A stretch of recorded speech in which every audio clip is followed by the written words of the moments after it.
저희 첫째가 지금 2학년이거든요. 2학년인데 얼마 전에 학교를 갔다 와서 학교에서 있었던 일들을 얘기하는데, 학교에서 수업 시간에 선생님이 지금 평창 올림픽을 한다, 평창 동계 올림픽이 지금 평창에서 열린다라고 얘기를 하면서 차이나에 있는 평창에서 지금 그걸 하고 있다라고 그렇게 얘기를 한 거예요.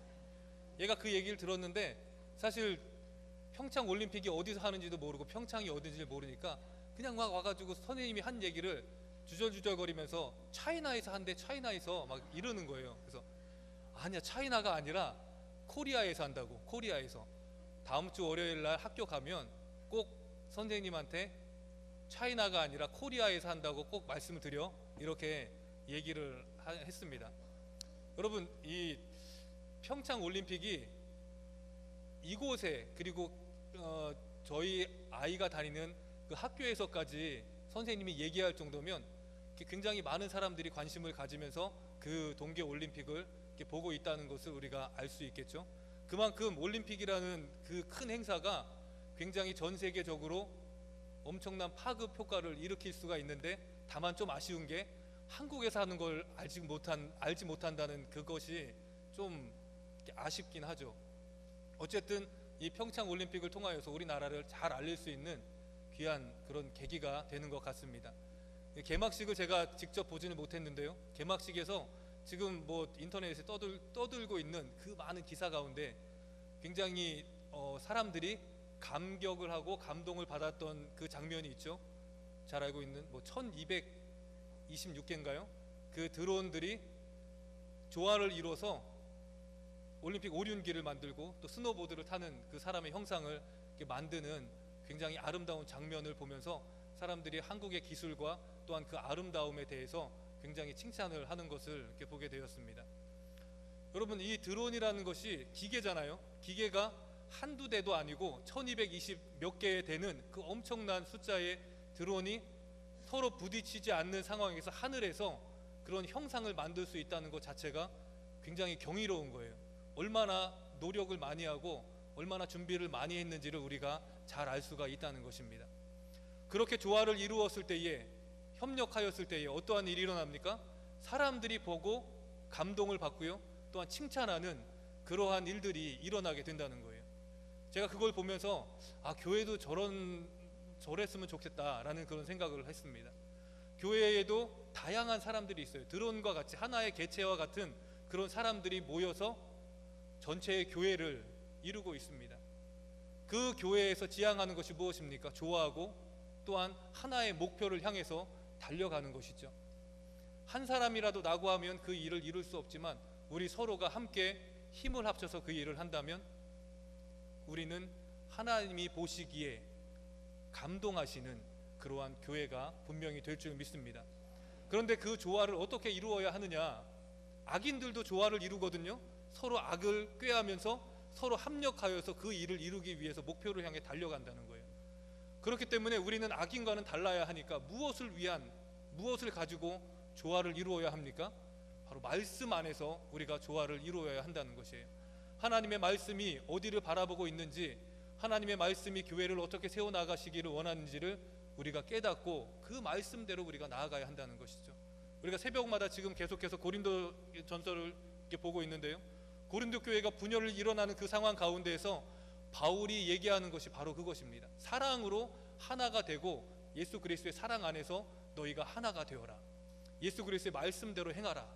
이것이 바로 바울이 고린도 교회를 통하여서 말씀하고자 하는 그 핵심이라는 것입니다. 여러분, 우리 교회도 그런 교회가 되기를 소망합니다. 서로 하나가 되어서 말씀 안에서 우리가 한 목표를 바라보며 교회를 온전히 세워나가는 그런 교회가 되기 위해서 우리가 한 사람 한 사람이 말씀 위에 바로 서 있는 그런 우리가 되었으면 좋겠습니다. 오늘 말씀은 열왕기 상에 나와 있는 말씀입니다. 이 열왕기를 누가 기록하였습니까? 예레미야가 기록을 하였다는 것이죠. 예레미야가 오늘 말씀을 기록하면서 이 솔로몬이 드렸던 기도를 지금 재현해서 말씀으로 기록을 하고 있다는 것이에요. 예레미야가 그러니까 이 열왕기서는 독자가 누구입니까? 솔로몬 당시에 그 사람들이 이 성경을 읽는 것이 아니라 예레미야 시대에 살아가고 있었던 그 사람들이 이 열왕기를 읽고 있었다는 거예요. 예레미야가 살아가고 있었던 그 당시의 이스라엘은 바벨론에 의해서 멸망당하기 직전에 그 나라였어요. 나라가 굉장히 혼란스럽고 사람들이 죄 가운데 거하는 그러한 모습으로 살아가고 있었다는 것입니다. 이러한 상황 속에서 예레미야가 늘 의문을 품고 있었던 것이 하나가 있었습니다. 하나님의 택한 백성인 이스라엘이 왜 하나님께 버림을 받아야만 하는가? 왜 하나님께서는 이 이방 나라의 침략을 받아서 고통을 받아서 망해가는 이스라엘을 돌아보지 않는가? 이것에 대한 물음을 가지고 있었다는 거예요. 하나님의 택한 백성이라고 자분하면서 살아가고 있었던 이스라엘의 모습을 보면서 예레미야는 하나님의 그 자기가 질문을 드렸던 그 질문의 대답을 그 속에서 발견할 수 있었습니다. 그 당시 이스라엘 사람들은 하나님을 바라보고 산다고 말을 하였지만 하나님을 바라보지 않고 세상을 바라보며 살았습니다. 그러면서 어땠습니까? 오늘 말씀에 나와 있는 이 솔로몬의 기도처럼 성전을 향하여 기도하면 모든 일이 잘 될 것이다. 하나님께서 분명히 약속하셨으니까 우리가 성전을 향하여 회개하며 기도하면 하나님께서 우리의 기도를 들으시고 응답하셔서 이 모든 환난 가운데서 우리를 건져 주실 것이라는 그러한 영적인 무감각한 그런 믿음을 가지고 맹목적인 믿음을 가지고 그저 기도만 드리는 그런 모습을 보였다는 것이에요. 오늘 말씀에 솔로몬은 성전을 봉헌한 후에 하나님께 기도를 드리는데요, 솔로몬의 기도의 내용은 우리가 주께 범죄하였어도 성전을 향하여 기도한다면 하늘에 계신 하나님께서 들으시고 우리를 용서해 주십시오, 이러한 것이었습니다. 왜냐하면 성전은 하나님이 계신 곳이기 때문이죠. 그런데 오늘 말씀처럼 성전을 향하여 기도할 때에 하나님께서 그 죄를 사하여 주셨습니까? 하나님께서 그 성전을 향하여 죄를 고백하면서 자신들을 용서해 달라고 하고 또한 구원해 달라고 그렇게 말을 하였을 때에 하나님께서 예레미야 시대를 살아가고 있었던 그 이스라엘 백성들의 그 기도를 들으시고 응답하셔서 바벨론으로 그 침략을 막아주시고 그들을 구원해 주셨습니까? 아니라는 것이죠.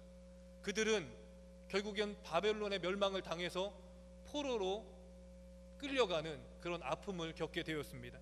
그러면서 이스라엘은 하나님이 우리를 버리셨다라고 말을 하였다는 거예요. 자신들이 분명히 솔로몬의 기도처럼 기도를 하였는데 회개하면서 하나님 앞에 구원을 바랬는데 하나님께서는 그 기도를 들으시지 않으시고 자신들을 버리신 그러한 하나님이 되셨다라고 하면서 하나님께 원망의 화살을 돌렸던 것을 보게 됩니다. 그러나 성경을 보면 하나님은 끊임없이 이스라엘을 향하여서 외치고 계셨습니다. 예레미야를 통하여서 그 이전에 있었던 모든 선지자를 통하여서 계속해서 하나님께서는 무엇이라고 말씀하셨습니까? 나에게 돌아와라, 이렇게 말씀을 하셨습니다. 예레미야 26장 2절 3절 말씀을 같이 한번 읽어보겠습니다. 여호와께서 이와 같이 말씀하시니라. 너는 성전뜰에 서서 유다 모든 성읍에서 여호와의 성전에 와서 예배하는 자에게 내가 내게 명령하여 이르게 한 모든 말을 전하되 한마디도 감하지 말라. 그들이 듣고 혹시 각각 그 악한 길에서 돌아오리라. 그리하면 내가 그들의 악행으로 말미암아 그들에게 재앙을 내리려 하던 뜻을 돌이키리라. 하나님께서 마지막에 무엇이라고 말씀하십니까? 그들의 재앙을 내리려던 나의 뜻을 돌이키리라, 이렇게 말씀하셨습니다. 그런데 그 전제가 무엇입니까? 악한 길에서 돌아오라는 거예요. 나에게 다시 돌아오라. 나에게 다시 돌아오면 내가 너희를 용서하고 구원해 주겠다. 그런데 이 말씀을 어디에서 선포하고 있습니까? 성전 뜰에 서서 예레미야가 성전으로 예배를 드리러 오는 그 이스라엘 남자들과 제사장들을 향하여서 그 말씀을 증거하였다는 거예요. 그 말씀을 외쳤다는 거예요. 여러분 생각을 해보십시오. 그래도 교회에 나오고 성전에 나오는 사람들은 그래도 하나님을 경외하는 사람들입니다. 하나님 앞에 나와서 예배를 드린다. 주일날 예배를 드리는 것이 어쩌면은 우리는 편할 수 있지만 믿음이 없고 신앙이 없는 사람들은 주일날 예배 드리는 것조차도 힘든 그러한 일들이 될 수 있다는 것이죠. 그런데 성전에 나와서 하나님 앞에 예배 드리며 제사를 드린다는 것 자체만으로도 그들은 하나님을 의지하는 사람이다라고 말을 할 수가 있다는 것입니다. 그런데 여호와의 말씀을 성전 뜰에 서서 예배를 드리는 그 사람들에게 말씀을 전할 때에 그들의 반응이 어떠했습니까? 제사장들과 모든 백성들이 다 예레미야를 죽이려고 하였다는 것이에요. 왜 예레미야를 죽이려고 하였습니까? 자신들의 잘못, 나는 잘못한 것이 없는데 왜 나에게 잘못했다라고 그렇게 얘기를 하느냐, 이러한 반응이 있었고요. 또한 자신들의 마음에 찔려함을 받았기 때문에, 내가 지금 잘못하고 있다는 것을 그렇게 말을 하였기 때문에 그 마음에 찔려서 도리어 그것으로 예레미야를 죽이려 하는 그런 모습을 보게 된다는 것입니다. 자신의 마음이 찔릴 때에 사람들은 두 가지 반응을 하는데요, 베드로와 스데반의 설교를 통하여서 우리가 알 수 있습니다. 베드로와 스데반이 거의 비슷한 설교를 유대인들과 또한 그 당시에 있었던 그런 헬라 사람들에게 말씀을 증거하였습니다. 그 말씀을 증거하였을 때에 그 청중들이 똑같이 마음에 찔려하였습니다. 근데 마음을 찔려하였는데 베드로의 설교를 들은 사람들은 마음에 찔려하며 이렇게 얘기했습니다. 그렇다면 도대체 우리가 어찌해야 합니까? 만약에 우리가 이런 마음, 우리의 마음에 찔림이 있는데 어떻게 해야 합니까? 라고 말하면서 회개하며 주님께로 돌아온 자들이 수천 명이나 되었다고 하죠. 그러나 반면에 스데반의 설교를 들었던 사람들은 어떠합니까? 마음의 찔려함을 받고 나서 그것이 무엇으로 나타납니까? 스데반을 돌로 쳐 죽이는 그런 행동으로 그렇게 표출이 되는 것을 우리가 알고 있다는 것입니다. 당시 제사장으로부터 모든 백성들까지 예레미야를 죽이려고 한 이러한 사실을 통하여서 그 사람들의 마음이 얼마나 완악한지 우리는 알 수 있고요, 위로부터 아래에 이르기까지 모든 이스라엘의 죄가 관영했음을 우리가 알게 된다는 것입니다. 그래도 하나님은 솔로몬이 성전을 건축하였을 때에 자신을 향해 간절히 간구하였던 기도에 응답하기 위해서 이스라엘을 향하여 끝까지 손길을 내미셨다는 것입니다. 악한 길에서 떠난다면 내가 너희를 용서하리라, 이렇게 말씀을 하셨던 것입니다. 그런데 여러분, 솔로몬도 하나님 앞에 성전을 봉헌하면서 기도할 때에 무조건적인 하나님의 긍휼을 바라진 않았습니다. 자신들이 그곳에서 회개한다고 그 일이 이루어지리라는 그러한 믿음을 갖고 신념을 갖고 하나님 앞에 간구하지는 않았다는 것이에요. 39절 말씀에 보면 솔로몬은 그들의 모든 행위대로 행하사 갚으시옵소서, 그리고 죄에서 떠난다면 우리를 용서해 주시고 또한 우리를 구원해 주십시오, 이러한 말씀을 그러한 고백을 계속해서 반복했던 것을 보게 된다는 것이죠. 여러분, 이 말이 무슨 뜻입니까? 성전을 향하여 기도할 때에 용서해 달라고 간구를 하지만 그 전제가 무엇입니까? 죄에서 떠날 때에, 우리가 죄에서 떠날 때에 우리의 행위대로 하나님께서 갚아 주시옵소서. 입술로만 고백하면서 회개하는 것이 아니라 우리가 진정한 마음을 가지고 우리가 그 죄에서 떠날 때에 주님, 우리의 그 행위를 보고 우리를 용서하시고 우리를 구원해 주십시오, 이렇게 말씀을 하였다는 것입니다. 그러나 예레미야 시대의 이스라엘 백성들은 어떻습니까? 나라가 망해가는 상황 속에서 하나님께서 자신들을 지켜주실 것이라는 믿음은 있었지만 자신들의 삶에서 일어나는 모든 그 죄들은 포기하지 않고 계속해서 악행을 저지르며 자신들 스스로가 완악한 마음을 가지고 성전에만 와서 하나님 앞에 그렇게 죄를 고백하고 있었다는 것입니다. 삶이 변화되지 않은 그러한 죄의 고백은 아무런 능력이 나타나지 않는다는 것을 우리가 이스라엘을 통하여서 깨달아야만 한다는 것이죠. 그런데 여러분, 죄악에 빠진 이스라엘의 행위는 자신들만 망하게 하는 것이 아니었습니다. 우리가 41절 말씀부터 읽어보아서 알겠지만 솔로몬이 성전을 향하여 기도할 때에 이방인들도 하나님께서 기억하시고 부르짖어 그들이 기도할 때에 그들의 기도를 들어달라고 그렇게 간구를 하였습니다. 그리고 그들의 기도를 들어달라고 기도한 이유는 그들이 그 하나님의 그 응답을 통하여서 하나님을 경외하도록 하기 위해서, 이방인들도 구원받기 위해서 하나님께서 그들의 기도를 들어주십시오, 이렇게 기도를 드렸다는 것이에요. 여러분, 이스라엘 사람들이 잘못 생각하고 있었던 것 중에 하나가 선민 사상을 왜곡하였다는 것이에요. 하나님께서 자신들을 택하여서 하나님의 백성으로 삼아주셨는데 그것은 우리만 구원받고 우리만 하나님의 자녀로서의 그런 삶을 살아가라고 하나님께서 자신들을 선택하셨다, 이렇게 생각을 하였다는 것이죠. 그렇기 때문에 이방 사람들은 어떻습니까? 저 사람들은 구원받지 못할 사람들이라 이렇게 딱 단정을 짓고 그 사람들과 자신들과는 완전히 구분된 그러한 사람으로 생각을 하였다는 것이에요. 그러나 그렇습니까? 구약의 많은 성경들이 이스라엘만 구원을 받는다라는 그런 얘기를 한 것이 아니라 계속해서 이방인을 향하여서 하나님께서 그 손을 내밀고 계시다, 이러한 말씀을 계속해서 했던 것을 우리가 기억해야 한다는 것입니다. 여러분, 예수님 시대의 성전에는 이스라엘 백성들만, 유대인들만 그곳에서 성전에서 예배를 드린 것이 아니라 이방인들도 함께 그곳에 와서 예배를 드리려고 하였습니다. 그런데 이스라엘이 성전을 그렇게 관리를 하면서, 유대인들이 성전을 관리하면서 이방인들은 이방인의 뜰이라는 그곳까지만 들어올 수 있고 그 안에 진짜 성전으로 들어가서 예배를 드리는 곳에서는 그들을 출입하지 못하도록 그렇게 제한을 하였다는 것이에요. 하나님을 말씀을 통하여서 믿고 성경을 통하여서 깨달은 그 하나님을 만나기 위해서 먼 거리를 마다하지 않고 이방인들이 성전을 향하여 성전에 찾아왔을 때에 그들이 성전에 들어가지 못하고 이방인의 뜰에서만 하나님 앞에 기도할 수 있다는 것을 들었을 때에 그들의 마음이 얼마나 허탈했을까요?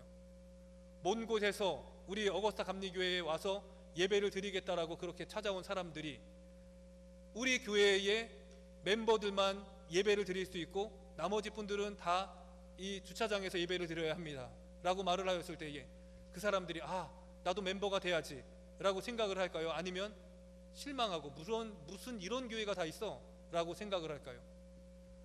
사람들이 실망할 수밖에 없다는 것이에요. 하나님을 만나기 위해서 왔는데 하나님을 만나기는커녕 이방인의 뜰에서는 잡상인들이 계속 출입하여서 장사를 하고요, 소와 양과 그리고 돈을 바꾸는 사람들, 그리고 서로 싸우는 그런 모습들을 보면서 이들은 이곳이 과연 하나님이 계신 성전인가 라는 생각을 할 수밖에 없었다는 것입니다. 여러분, 이들 가운데는 사도행전 8장에 기록된 에티오피아 내시도 있었습니다. 율법에 의하면 어떻습니까? 내시는 하나님의 성전에 들어갈 수 없습니다. 몸에 상처가 있거나 그러한 사람들은 그 당시에는 하나님의 성전에 들어와서 예배를 드릴 수 없었다는 것이죠. 이것은 이방인뿐만이 아니라 이 이스라엘 백성들도 마찬가지였다는 것이에요. 그렇기 때문에 이방인의 뜰에 서서 하나님께 예배하고 아쉬운 마음을 가지고 고국으로 돌아갈 때에 이 에티오피아 내시가 자신의 수레를 타고 가면서 성경 말씀을 읽었습니다. 바로 이사야서 53장 말씀을 읽고 있었다는 것이죠. 그가 읽고 있었던 말씀이 바로 이사야 53장 7절 말씀이었습니다. 같이 한번 읽어보겠습니다.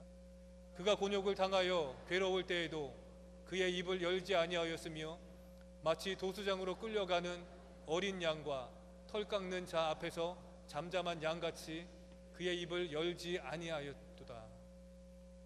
이 말씀이 바로 메시아를 예표한다, 우리는 잘 알고 있는 말씀입니다. 예수님께서 바로 어린 양과 같이 도살장에 끌려가셔서 우리를 위해 십자가에 달려 돌아가셨다. 이것은 바로 우리가 잘 알고 있는 그런 사실입니다. 그런데 이 내용을 에티오피아 내시는 무슨 말인지를 도대체 알 수 없었다는 것이죠.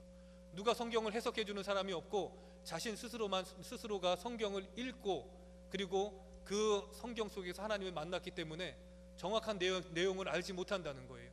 그런데 마침 그곳을 지나가던 7 집사 중에 한 명인 빌립을 만나서 그 빌립이 이사야 53장을 중심으로 해서 계속해서 그에게 말씀을 전해 주었습니다. 하나님의 은혜라는 것이죠. 에티오피아 내시에게 하나님께서 메시아가 누구인지를 정확하게 알려주시기 위해서 이 빌립이라는 사람을 그 내시에게 보내주셨다는 것입니다. 여러분, 53장으로부터 시작되는 이 일련의 이사야서의 말씀은 메시아가 이 땅에 오셨는데 이 땅에 오셔서 메시아가 무슨 일을 하시는지 그것에 대해서 기록을 하고 있습니다. 54장 말씀에 보면은 잉태치 못한 여인과 과부의 고통을 돌아보시고 그들을 구원해 주시는 그런 메시아를 거기서 나타내고 있습니다. 55장 이하의 말씀에서는 목마른 자들과 줄인 자들과 그리고 그런 사람들을 돌보시는 그러한 메시아를 거기에 기록을 하고 있습니다. 이들이 누구입니까? 바로 이스라엘에서 가장 천대를 받던 사람들이에요. 과부와 고아와 또한 잉태치 못하는 여인, 그리고 목마르고 줄인 자들, 다 이 세상에서 외면하고 소외받는 그런 사람들을 메시아가 오셔서 그들을 구원해 주시겠다, 그렇게 말씀을 하셨다는 것이, 유대인들만 구원하신 것이 아니라 유대인들이 버린 그 사람들을 예수님께서는 구원하시겠다라고 말씀하시면서 이 땅에 오셨다는 것이죠. 그리고 마지막으로 56장 말씀을 통하여서 빌립은 내시에게 귀한 말씀을 전해주고 있습니다. 56장 4절에서 7절 말씀을 같이 한번 읽어보겠습니다. 여호와께서 이와 같이 말씀하시기를, 나의 안식일을 지키며 내가 기뻐하는 일을 선택하며 나의 언약을 굳게 잡는 고자들에게는 내가 내 집에서 내 성 안에서 아들이나 딸보다 나은 기념물과 이름을 그들에게 주며 영원한 이름을 주어 끊어지기 아니하게 할 것이며, 또 여호와와 연합하여 그를 섬기며 여호와의 이름을 사랑하며 그의 종이 되며 안식일을 지켜 더럽히지 아니하며 나의 언약을 굳게 지키는 이방인마다 내가 곧 그들을 나의 성산으로 인도하여 기도하는 내 집에서 그들을 기쁘시게 할 것이며 그들의 번제와 희생을 나의 제단에서 기꺼이 받게 되리니 이는 내 집은 만민이 기도하는 집이라 일컬음이 될 것임이니라. 여러분, 여기에 나와 있는 사람, 이 말씀에 나와 있는 것 중에 두 부류의 사람이 나옵니다. 보자, 내시와 그리고 이방인이 나오죠. 그런데 이들은 어떤 사람입니까? 하나님의 성전에 들어갈 수 없는 그런 사람이었어요. 이방인의 뜰에 서서 그저 하나님이 계시다, 저곳에 하나님이 계시는구나 라는 것만 확인할 수 있었던 그러한 소외된 사람들이었다는 것입니다. 그런데 구약에 이미 이사야가 무엇이라고 얘기를 합니까? 내시, 장애를 가지고 있는 사람일지라도 또한 이방인일지라도 안식일을 거룩히 지키며 여호와를 경외하는 사람들은 내 성산에 올라와서 나에게 번제와 모든 제물을 드릴 수 있다. 그리고 내가 영원히 그 이름을 내 이름에 두겠다라고 그렇게 기록을 하는 것을 보게 됩니다.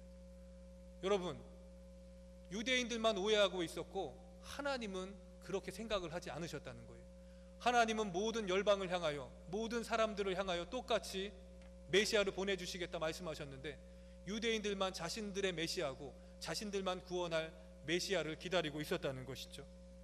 이러한 모든 상황 가운데에서 예수님이 성전을 밟으셨을 때에 어떠한 일들이 일어났습니까?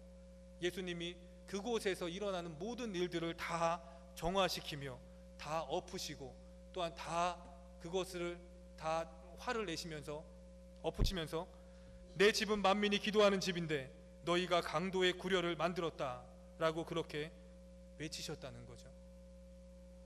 메시아가 이 땅에 오셔서 그 모든 것을 이루시려고 이 땅 가운데 오셨지만 정작 성전에서 예배 드리는 사람들은 그 메시아를 믿지 않았습니다. 그 메시아가 하는 일을 인정하지 않았다는 것이죠. 그러면서 어떻습니까? 자신들은 입술로만 솔로몬의 기도를 외우면서 솔로몬의 기도처럼 우리가 기도한다면 여호와 하나님께서 우리를 지켜주시겠다 말씀하셨으니 우리의 기도를 들으시고 응답하여 주십시오, 이렇게 계속해서 그 말씀만을 외치며 살았다는 것이에요. 내가 변하지 않으면 하나님께서는 나를 통하여 역사할 수가 없습니다. 아무리 하나님께서 큰 뜻을 가지고 살아가실지라도, 하나님께서 나를 용서하시겠다라는 마음을 가지고 있을지라도, 나를 구원하시겠다 그것을 작정하셨다 할지라도 우리가 하나님 앞에 올바로 서지 못하고 하나님 앞에 우리가 먼저 변화되지 못하면 우리에게 그 모든 하나님의 은혜가 임하지를 않는다는 것입니다. 예레미야 시대의 성전의 타락이 예수님 시대에 똑같이 일어나고 있고요. 이러한 상황에서 유대인들은 성전만을 바라보며 기도하며 성전에서 예배만 드리면 모든 것이 형통해질 것이다 라는 만사 형통의 신앙만 가지고 그렇게 살아가고 있었다는 것이에요. 우리만 구원받으면 돼, 우리만 잘 살면 돼, 우리만 하나님을 잘 믿고 하나님이 우리 편에 서주시면 돼. 이것이 바로 잘못된 왜곡된 신앙을 가진 그러한 성전신앙을 가진 사람들의 모습이었다는 것이에요. 그러나 솔로몬이 드린 기도는 이러한 만사형통의 성전신앙이 아닙니다. 성전을 향하여 돌아서서 마음을 다하여 회개할 때에 하나님께서는 그들의 마음을 보시고 그들의 행위를 보시고 그들을 용서하여 주신다는 것이에요. 그들을 구원하여 주신다는 것입니다. 이 사실을 깨달아야 한다는 것입니다. 여러분, 지금 시대에도 마찬가지라는 거예요. 성전에 들어와서 우리가 예배드리는 것, 우리가 교회에 와서 예배드리고 하나님을 찬양하고 하나님을 높이는 것, 그것을 하나님께서 기뻐하십니다. 물론 하나님께서는 우리의 예배를 받으시고 우리가 드리는 것을 기뻐 받으시기도 합니다. 하지만 우리가 성전에 나와서 예배드리는 그러한 모습을 가지고 세상에 나가서도 똑같은 모습으로 살아가지 않는다면 하나님께서는 우리의 모습을 기뻐하지 않는다는 것이죠. 너희가 내 마당만 밟는다 라고 말을 하면서 우리의 제사와 예배를 받으시지 않는 그런 모습을 보이게 된다는 것입니다. 중요한 것은 메시아가 이 땅에 오셔서 예수 그리스도께서 이 땅에 오셔서 교회를 세워주신 이유는 교회에 와서 구원받은 자들이 이곳에서 은혜 받고 너희들만 잘 먹고 잘 살라고 예수님께서 이 땅에 오신 것이 아니라는 거죠. 온 인류의 구원을 위해서 십자가에 달려 돌아가셨다는 그 사실을 우리는 기억해야 합니다. 십자가에 달려 돌아가신 예수 그리스도께서는 하나님과 우리와의 관계를 회복시켜 주셨고요, 그것을 통하여서 우리가 이웃에게 나가서 우리와 이웃과의 관계를 회복하고 그들도 하나님과의 관계를 회복하기 위해서 우리가 하나님의 말씀을 들고 이 세상에 나가기를 원하고 계시다는 것입니다. 그렇게 우리가 살아갈 때에 주님께서는 이 솔로몬의 기도처럼 우리의 모든 삶을 지키시고 인도하여 주시는 귀한 은혜를 우리에게 베풀어 주실 줄 믿습니다. 여러분, 나라가 참 어렵습니다. 한국도 지금 평창올림픽으로 인하여서 굉장히 들떠 있지만 평창올림픽 이후에 어떠한 일이 일어날지를 아무도 알 수 없는 상황입니다. 북한이 언제 변할지도 모르고, 그리고 이 경제가 어떻게 다시금 잘못될지 아무도 알 수 없는 상황에 우리가 놓여져 있다는 것이죠.